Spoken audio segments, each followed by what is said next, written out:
Livro dos Monstros, episódio de hoje, Chu, Mantor e Cocatriz.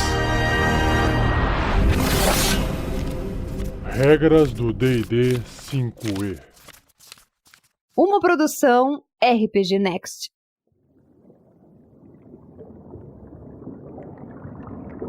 Começando então com o Chu. É uma criatura com uma aparência insetoide. A sua ilustração é de uma aberração, ela é grande, mais ou menos do tamanho de um cavalo. Tem 4 patas no chão, com 2 dedos compridos. O seu corpo é coberto por placas, assim como as do inseto são também na vida real. E aí ele tem um corpo meio alongado, um pedacinho de um rabo, parece uma lagosta. E aí a cabeça também lembra um pouco uma lagosta, cheia de tentáculos saindo ali na região da boca. E aí ele tem 2 grandes braços com 2 pinças gigantes. Basicamente é uma lagosta gigante monstruosa.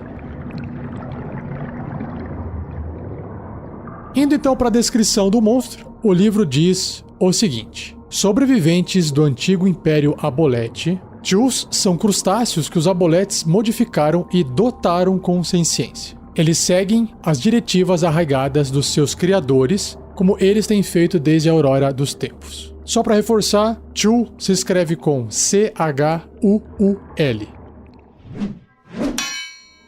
Lembranças primitivas. Nas eras primitivas, Aboletes governavam um vasto império espalhado pelos oceanos do mundo. Nesses dias, os Aboletes usaram magia poderosa e dobraram as mentes das criaturas nascentes do reino mortal. Se você não sabe o que é um Abolete, ouça o episódio de Abolete aqui no Regras do D&D 5e que já foi publicado. No entanto, eles estavam presos à água e não podiam exercer sua vontade além dela sem servos. Por esse motivo, eles criaram os Chus. Perfeitamente obedientes, os Chus capturam criaturas racionais e magias ao comando dos Aboletes. Os Chus foram feitos para durar pelas eras do mundo, aumentando de tamanho e força à medida que o tempo passa. Quando o Império Abolete ruiu, com a ascensão dos deuses, os Chus ficaram à deriva. No entanto, essas criaturas continuam a fazer o que faziam para os Aboletes, lentamente capturando humanoides, coletando tesouros, acumulando magias e consolidando o poder. Interessante.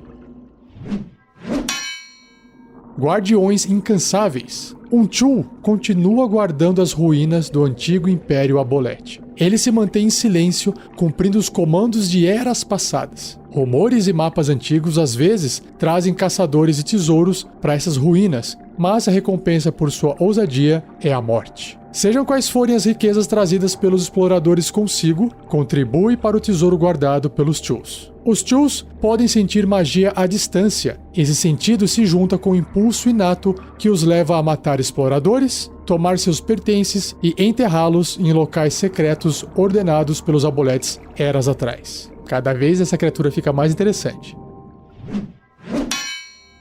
Servos em espera. Apesar do Império Abolete ancestral ter sucumbido a muitas eras, os elos psíquicos entre eles e seus servos criados permanecem intactos. Os Chus que entram em contato com Aboletes imediatamente assumem seus antigos papéis. Mas tais Chus direcionam sua compulsão por servir aos sinistros propósitos do Abolete. Então parece que eles têm uma certa inteligência. Será que é muita? Vamos descobrir na próxima parte do bloco de estatísticas.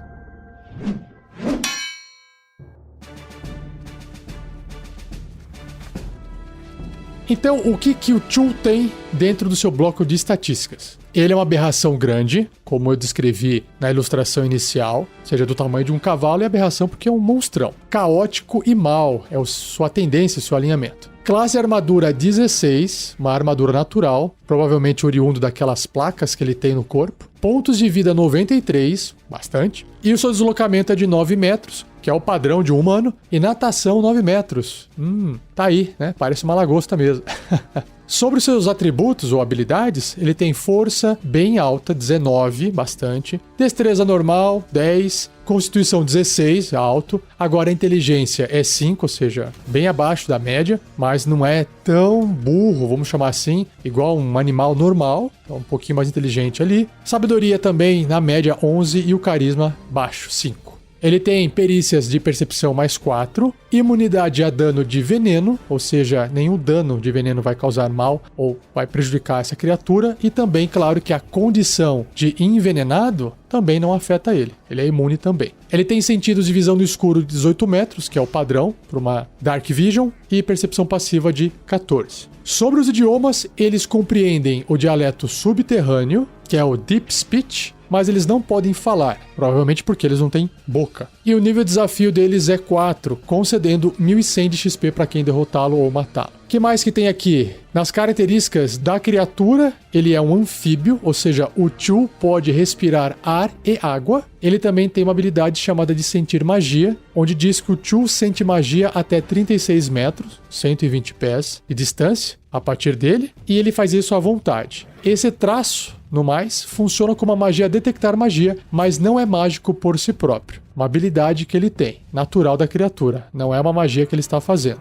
Se não é mágico, não pode ser evitado por algo que impede magia, ok? E sobre as ações, ele tem 3 aqui, né? Ataques múltiplos, pinças e tentáculos. O ataque com pinça e o ataque com tentáculo. Sobre os ataques múltiplos, o Chu realiza 2 ataques de pinça, né? Ele tem 2 pinças. Se o Chu estiver agarrando uma criatura, ele também pode usar seus tentáculos uma vez. Então, provavelmente, as pinças podem prender a criatura durante um ataque. Vamos ver aqui, ó. Pinças. Ataque corpo a corpo com arma, mais 6 para atingir. O alcance é 3 metros, ou seja, o dobro da distância tradicional de adjacente, né? Apenas um alvo. Se acertar, esse alvo vai perder, vai sofrer 11 de dano de contusão, ou seja, 2d6 mais 4. Aí o alvo fica agarrado, com uma dificuldade 14 para escapar, se for uma criatura grande ou menor, e o Chu não tenha 2 outras criaturas agarradas. Então ele pode agarrar até 2 criaturas, uma com cada pinça. E por fim, o ataque com tentáculos. Uma criatura agarrada pelo Chu deve ser bem sucedida num teste de resistência de constituição com dificuldade 13, ou ficará envenenada por 1 minuto. Ou seja, ele está passando ali os tentáculos, ali está envenenando. Até esse veneno acabar, o alvo fica paralisado. Eita, paralisado, aí a coisa ficou feia. Ele tá consciente, o alvo, mas ele não consegue se mexer, não consegue fazer nada. O alvo pode repetir o teste de resistência ao final de cada um dos seus turnos, terminando o efeito em si, caso obtenha sucesso. E esse é o Chu, uma criatura bem legal, bem apavorante, tipo um alien, né? Pra você poder usar na sua aventura.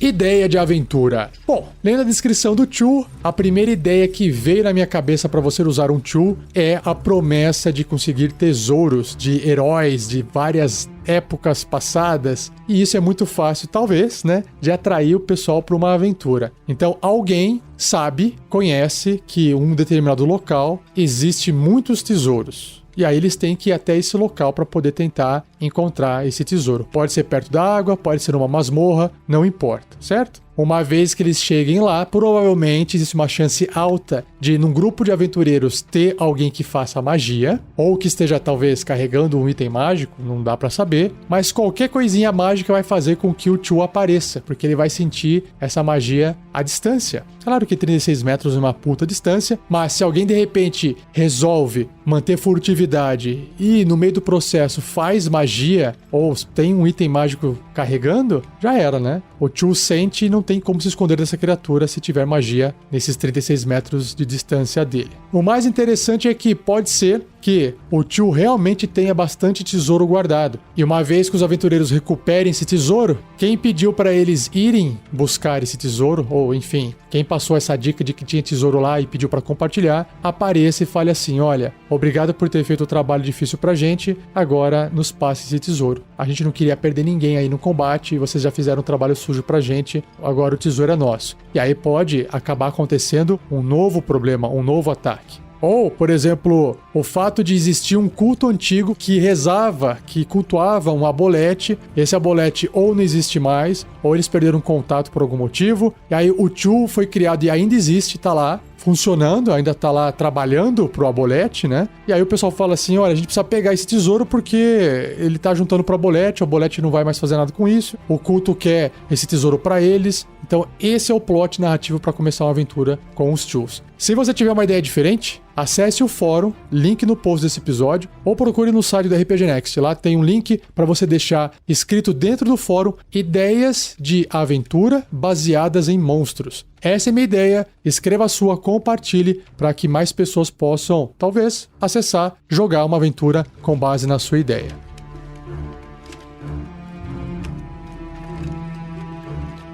Seja você também um guerreiro ou uma guerreira do bem. Para saber mais, acesse padrim.com.br/rpgnext ou picpay.me/rpgnext.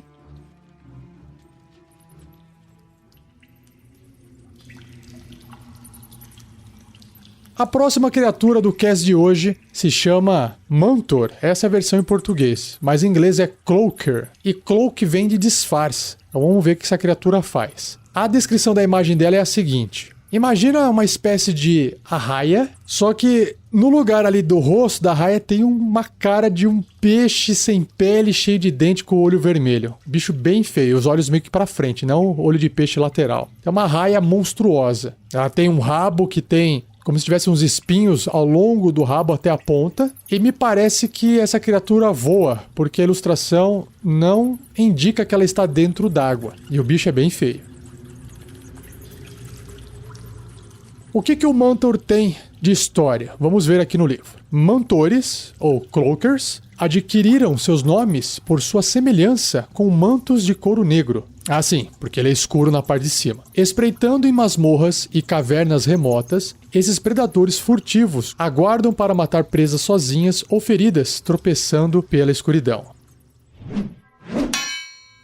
Espreitadores camuflados. Como uma arraia, o corpo de um Mantor é composto de cartilagem e músculos. Com sua cauda e barbatanas desenroladas, ele voa pela escuridão e espreita entre as sombras das cavernas da mesma forma que uma arraia desliza pela água e se esconde no solo oceânico. Fileiras paralelas de ocelos negros redondos ao longo de suas costas, como botões, e suas garras cor de marfim em seu capuz assemelham-se a fechos ósseos. Realmente, na ilustração ele tem tipo uns furos nas costas paralelos. Quando o Mantor se desenrola e se move para atacar, ele revela seu torso pálido, ou seja, a parte de baixo dele é clara, deixando sua natureza real evidente. Olhos vermelhos brilham sobre fileiras de dentes afiados, e uma longa cauda oscilante balança atrás da pele.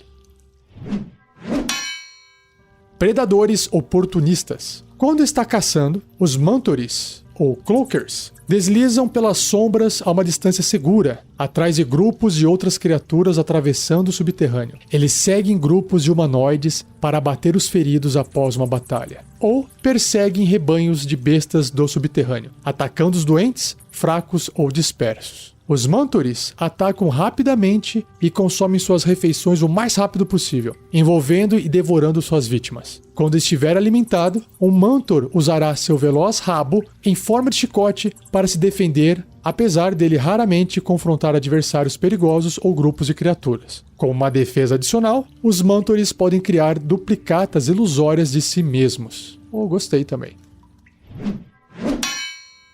Gemido assombroso. Os pensamentos dos Mantores são alienígenas para outras formas de vida, e eles se comunicam entre si através de gemidos subsônicos inaudíveis para a maioria das criaturas. Tipo um morcego, imagino eu, né? Se bem que o morcego dá pra ouvir de vez em quando. Em intensidades mais altas, o gemido assombroso do Mantor torna-se audível, evocando sensações de tristeza e medo nas criaturas que o ouvirem. Isso aqui depois a gente vai descobrir no bloco de estatísticas como é que funciona.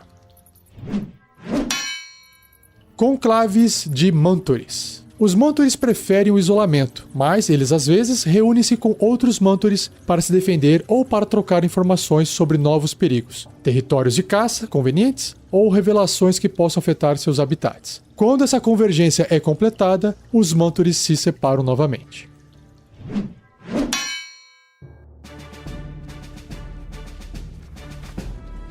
Então vamos dar uma analisada aqui no bloco de estatísticas do Mantor. Ele é uma aberração grande, da mesma forma que o Chu, então ocupa ali uma área de um cavalo. Ele é caótico e neutro, tá? Então ele é mais bichão, né? Falta de ser neutro, não tem o mal dentro dele. Classe armadura 14, uma armadura natural. Pontos de vida 78, bastante pontos de vida. Deslocamento 3 metros, se tiver no chão, ou ele voa 12 metros, que é bastante. Sobre os seus atributos, ele tem força 17, ou seja, é uma criatura forte, ágil, destreza 15, constituição 12, mais ou menos, inteligência 13, uau! Apesar de ser monstro, ele é inteligente. Caramba, 13 é uma boa inteligência. Sabedoria 12 também, e carisma 14. Ele tem todos os atributos acima da média. Que legal. Perícias, furtividade mais 5. Sentidos, ele tem visão no escuro de 18 metros e a percepção passiva é de 11. Não é tão perceptível assim, mas ele é bem furtivo. E idiomas, ele tem o Deep Speech, que é o dialeto subterrâneo, e ele também fala o subcomum, que é o Undercommon. E o seu nível de desafio é 8, concedendo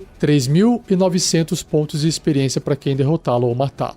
E aí ele tem 3 características aqui. A primeira é aparência falsa. Enquanto o Mantor permanecer imóvel sem seu torso exposto, que é a parte de baixo, porque a parte de baixo é clara, então imagina que ele esteja meio enroladinho, né? Ou ele estiver no chão, por exemplo, ou de ponta cabeça no teto, ele é indistinguível de um manto de couro negro. Então essa aqui é a dica para poder descrever uma cena, hein? Outra habilidade que ele tem aqui, sensibilidade à luz. Enquanto estiver sob luz plena, ou seja, a luz de um sol, ou uma luz de uma tocha mais próxima, ou uma magia, o Mantor tem desvantagem nas jogadas de ataque, assim como em testes de sabedoria e percepção relacionados à visão. Então tá aqui uma fraqueza dele. E a última habilidade é, característica no caso, transferência de dano. Uau! Enquanto estiver preso a uma criatura, o Mantor sofre apenas metade do dano causado a ele, arredondado para baixo, e a criatura sofre a outra metade. Então ele vai ter um ataque, provavelmente que ele vai se prender, vai se enrolar ali na criatura, e se alguém atacar, vai transferir parte do dano, metade no caso, para quem estiver sendo preso, né, por ele. Legal. E dentro das ações, ele tem vários aqui, ó. Começando então com ataques múltiplos. O Mantor realiza 2 ataques, um com sua mordida, dessa boca cheia de dentes, e um com a sua cauda, que tem uns espinhos. Então a mordida é um ataque corpo a corpo com arma, mais 6 para atingir, o alcance é 1,5 m, né, adjacente, uma criatura se acertar causa 10 de dano perfurante, porque é a mordida com os dentes, né? Ou seja, 2d6 mais 3. E se o alvo for grande ou menor, o manto se prende a ele. Olha que legal. Se o manto tiver vantagem contra o alvo, ele se prende à cabeça do alvo, e o alvo fica cego e incapaz de respirar enquanto o manto estiver preso. Eita, imagina que se ele estiver escondido e ele fizer um ataque dessa posição de surpresa escondido, ele vai ter vantagem. E aí nesse momento ele já vai direto na cabeça da criatura. Enquanto estiver preso ao alvo, o Mantor não pode atacar outra criatura além do alvo, faz todo sentido, mas tem vantagem em suas jogadas de ataque contra ela. O Mantor pode se desprender do alvo usando 1,5 m de deslocamento, e aí você tem o resto do deslocamento para fazer o que quiser. Uma criatura, incluindo o alvo, pode usar uma ação para desprender o Mantor, sendo bem sucedido num teste de força com dificuldade 16. Ou seja, na ação do personagem que está sendo atacado pelo Mantor, ele pode, ao invés de atacar ou fazer uma magia, fazer força para tentar se desprender do Mantor, e tem que passar nesse teste de força com dificuldade 16. Essa é a mordida dele. Sobre o ataque com cauda, também é um ataque corpo a corpo com arma, mais 6 para atingir. O alcance já é mais longo, 3 metros, né? O dobro, 2 quadradinhos ali no tabuleiro. Uma criatura, se acertar, causa 7 de dano, cortante, e o dano é 1d3 mais 8, se você for rolar os dados. Então, a vantagem desse ataque de cauda é a distância, no caso, ou o dano cortante, ao invés de perfurante. Mais uma ação que o Mantor tem é o gemido. Cada criatura até 18 metros do Mantor, que são 60 pés, que puderem ouvir o seu gemido e que não forem uma aberração, devem ser bem-sucedidos num teste de resistência de sabedoria 13 ou ficarão amedrontadas até o final do próximo turno do Mantor. Pensa aqui, ó. Então, esse de longe é a ação principal dele para começo de combate. Ele vai fazer um gemido, e aí uma vítima pode ser que falhe nesse teste de sabedoria, não consiga resistir e fica com medo, e aí tendo medo, provavelmente ele vai ter um ataque com vantagem em cima dessa criatura. Corrigindo aqui, a condição de amedrontado não vai conceder vantagem para o Mantor, apenas faz com que a criatura que está com medo tenha desvantagem nos seus testes contra o Mantor. Se o teste de resistência de uma criatura for bem sucedido, ela fica imune ao gemido do Mantor pelas próximas 24 horas. O que faz sentido, né? Passou no teste, não tem por que sentir medo logo num outro gemido da criatura. E por fim, a última ação que tem do Mantor se chama Fantasmas. E é uma ação que recarrega após um descanso curto ou longo.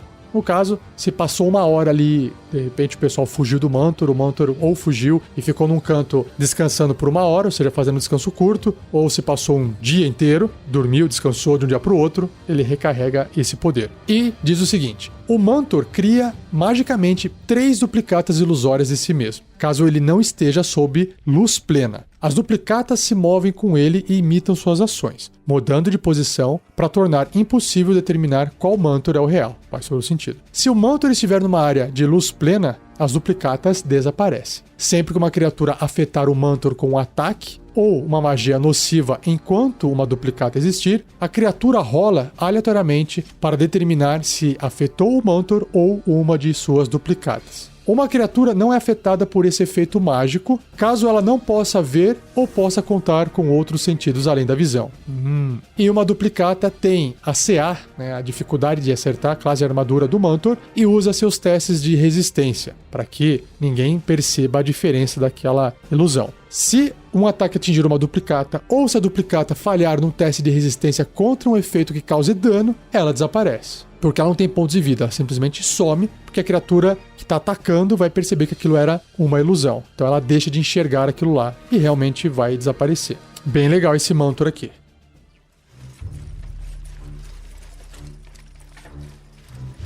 Ideia de aventura.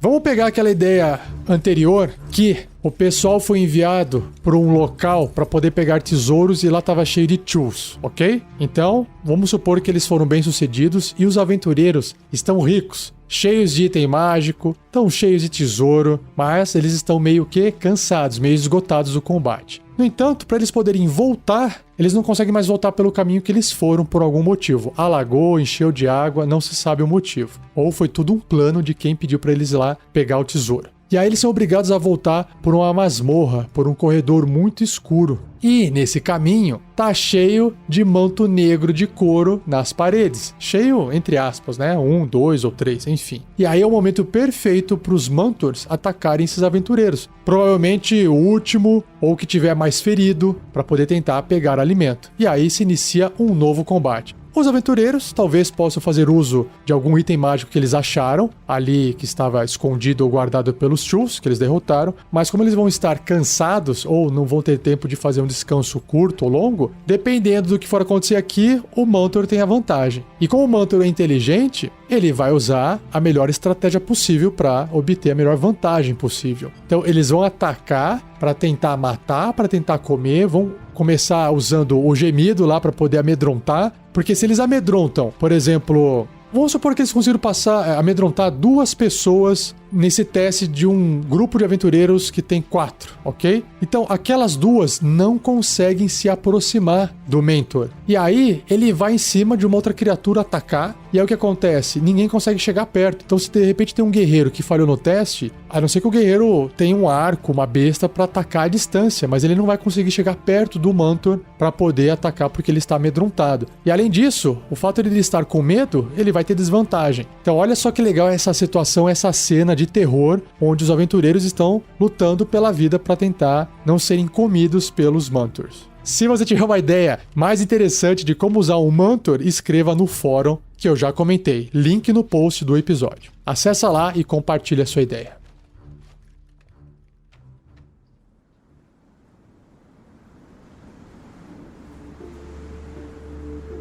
Próxima criatura se chama Cocatriz, ou em inglês, Cockatrice. Tem a ver com cocó. Cocó tem a ver com galinha.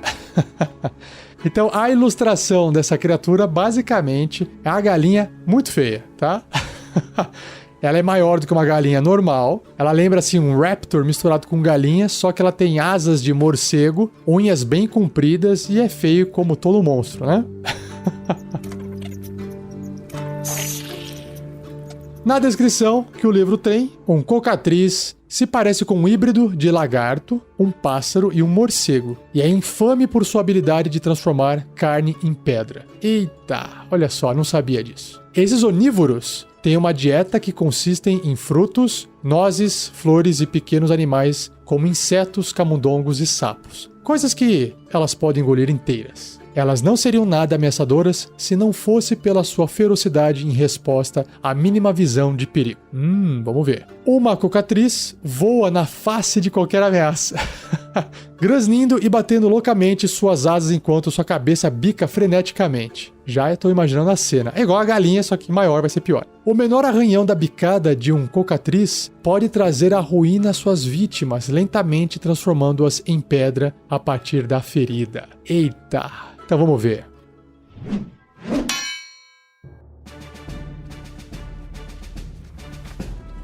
Então, no bloco de estatísticas do cocatriz, diz que ele ou ela é uma monstruosidade pequena. Pequena, aqui, lembre-se que um halfling é pequeno. Então, isso para uma galinha monstra é grande, tá?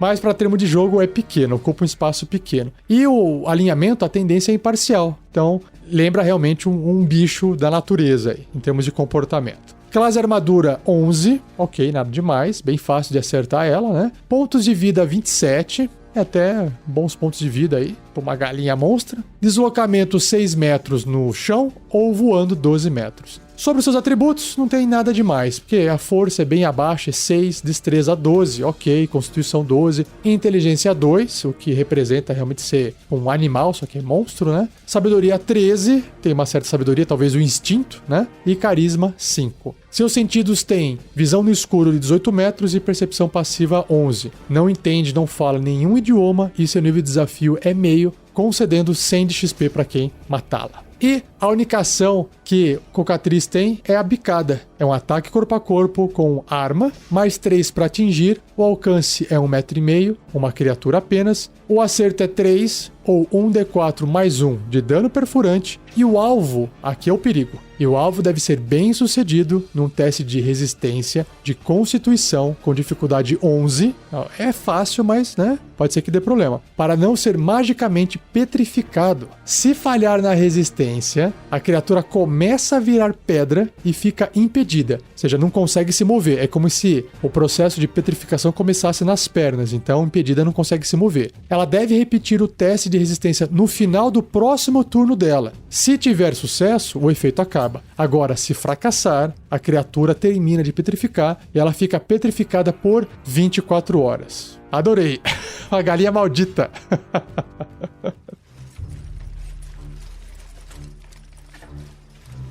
E para a ideia de aventura com Cocatriz, eu vou resgatar a ideia anterior. Imagine então que os aventureiros conseguiram terminar de passar pelo corredor cheio de Mantors, e aí eles sobreviveram, ufa, cansados, exaustos, e eles estão até pensando em ficar com o tesouro, porque, a gente foi lá pegar o tesouro, a gente combinou que ia trazer pra cá, ia ficar com uma parte, a gente tá fazendo todo o trabalho, porque aventureiro tem disso, né? Vai lá, pega o tesouro, vai querer tudo pra ele. Não tem problema. O pessoal da cidade, ou o culto, que eles não sabiam que era um culto, enfim, estão esperando eles retornarem, ou encontram eles num caminho, em algum lugar, e eles estão segurando umas galinhas no braço, quer dizer, não dá pra segurar a galinha, porque essa galinha é muito grande, mas imagina uma galinha do tamanho de um halfling, ou seja, 1 metro de altura, presa em cordinhas, porque elas foram adestradas pelo culto, né? Tá ali como se fosse um animalzinho de estimação. Aí o pessoal vai ver aquilo lá e vai falar assim, isso aí é uma galinha não faz nada. De repente alguém até resolve fazer um ataque à distância, acerta a galinha. Claro que para tirar 27 pontos de vida dessa galinha aqui, tem que ser um ladino com um sneak attack bem poderoso, né? Mas enfim, matou a galinha, isso é só uma galinha. Só uma galinha grande, forte e feia.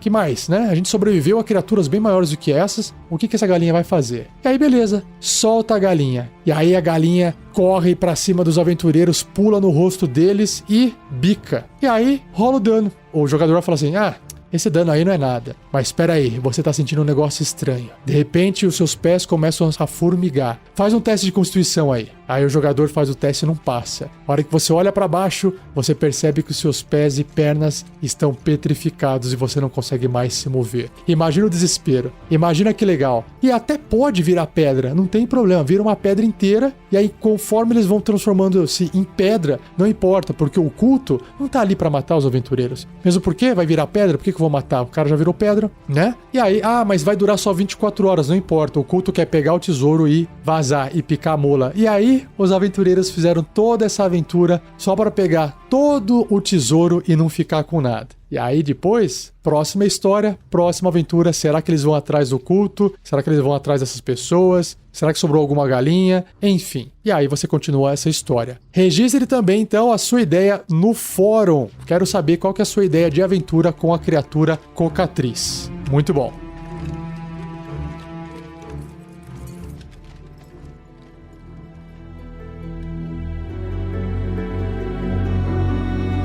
E assim eu encerro mais um episódio do Regras do D&D 5e, versão Livro dos Monstros. Espero que você tenha gostado. Se tiver dúvidas, escreva para mim. Sua dúvida pode ser referente aos monstros ou a regras do livro do jogador, não importa. Você pode escrever para rafael47@rpgnext.com.br ou deixar um comentário aí no post ou onde você ouviu esse episódio, tá bom? O importante é que a gente do RPG Next tenha acesso a esses comentários. Se quiser garantir, escreva por e-mail ou deixe o comentário no site do RPG Next. Porque às vezes você deixou um comentário no seu aplicativo de podcast e eu nem sei que o seu aplicativo permite deixar comentários e eu não estou lendo. Aí não adianta, tá bom? Porque às vezes o comentário é para outras pessoas lerem, não para ou o pessoal do RPG Next ou eu mesmo ler. Então talvez a gente não tenha acesso. Tome cuidado com isso. Para garantir, escreva no e-mail rafael47@rpgnext.com.br ou no post do episódio. Não se esqueça de compartilhar, isso é importante. E não posso deixar de agradecer mais uma vez a Gleico Vieira Pereira, o editor desse episódio. E para fechar, visite nossas redes sociais. Nós estamos no Facebook, Twitter, Instagram e YouTube. Lá no YouTube, inclusive, a gente faz lives de jogos. Se você ainda não acompanhou, passa lá dar uma olhadinha. Basta digitar RPG Next no YouTube que você vai encontrar o nosso canal. E não perca o próximo episódio, onde eu irei abordar mais 3 criaturas. O Coalt, eu acho que eu falei certo, mas em inglês é Coatl, o Garra Rastejante e o Ciclope. Beleza? Então é isso. Muito obrigado, um abraço e até o próximo episódio.